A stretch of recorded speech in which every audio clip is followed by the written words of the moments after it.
حکیم صاحب، چھوٹے قد والے بچے اور بچیاں ان کو بڑا مسئلہ ہوتا ہے، اور کچھ لوگ ایسے ہیں جو رابطہ کرتے ہیں، انہیں پولیس میں جوائن کرنا ہوتا ہے یا فوج میں کرنا ہوتا ہے، ان کا قد چھوٹا ہوتا ہے، ان کو کوئی ہوم میڈ نسخہ بتا دے کہ وہ فائدہ حاصل کر سکیں؟ اچھا جی، سب سے پہلے تو یہ کلیئر کر لیں کہ قد بڑھنے کی بھی ایک عمر ہوتی ہے. جیسے یہ بازو ہے نا، جی یہ اس کی بھی ایک ایج ہے. آپ کے جو بازو ہیں ایک خاص ایج تک آپ کے اعضاء، آپ کی ہڈیاں بڑھتی ہیں. یہ نہیں ہے کہ آپ کو بندہ آپ کے پاس 40 سال کا آ جائے کہ جی حکیم صاحب منو کو قد بڑھان دی کوئی دوائی دو. نہیں، یہ ہوتا ہے جب بچہ اٹھان ہو رہی ہوتی ہے، بچے کی 8 سال 10 سال 12 سال 15 سال 16 سال یعنی 20 سال تک، ان کے لیے نسخہ ہے. سب سے پہلے تو بانس کا مربع یہ قد بڑھانے کے لیے بہت زبردست ہے. ہر پنساری کی دکان سے ملتا ہے، آپ ہم سے بھی آن لائن منگوا سکتے ہیں، کوئی مسئلہ نہیں.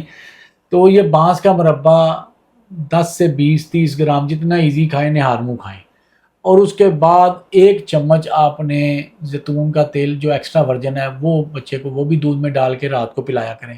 اور تیسری چیز جو ہے زیتون کے تیل کی نا، یہ جو بڑے جوڑ ہیں جتنے بھی، یہ ہو گیا، گھٹنے ہو گئے، یہ ریڑھ کی ہڈی ہوگی، ادھر نا مساج کیا کریں.